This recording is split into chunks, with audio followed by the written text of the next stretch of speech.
مجھے اللہ تعالیٰ نے سمندر کے اندر بھی جا کے دیکھنے کا موقع عطا فرمایا. تو سمندر کے اندر جا کر دیکھا، تقریباً نیچے یعنی اگر سمندر کی گہرائی میں آپ ڈوز کے ذریعے تقریباً 40-50 میٹر نیچے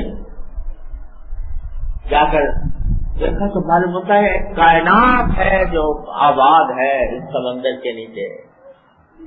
ایسی مخلوقات ہیں کہ انسان حیرت زدہ رہ جاتا ہے. ہم تو اوپر سے بس سمندر کی سطح دیکھتے تھے کہ سمندر ہے، پانی ہے، لیکن اندر کیا کائنات اللہ تبارک و تعالیٰ نے پیدا فرما رکھی ہے. پہاڑ اس میں ہیں، جنگل اس میں ہیں، صحرا اس میں ہیں، درندے اس میں ہیں، چرندے اس میں ہیں، پرندے اس میں ہیں، مچھلیوں کی لا تعداد اس میں ہے. عجیب جہان ہے اگر آدمی اس کے اندر جا کر دیکھے. تو جتنے حیوانات یہاں خشکی پر پائے جاتے ہیں اس سے سینکڑوں گنا زیادہ حیوانات اس سمندر کے اندر موجود ہیں.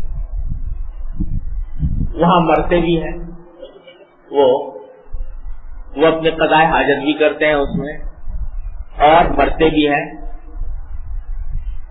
لیکن اللہ تبارک و تعالیٰ نے اس سمندر کو ایسا بنا دیا کہ اتنا نمکین، اس میں نمکیات اتنے پیدا کر دیے کہ کوئی چیز سڑتی رہے، کچھ بھی ہوتا رہے، پانی خراب نہیں ہوتا.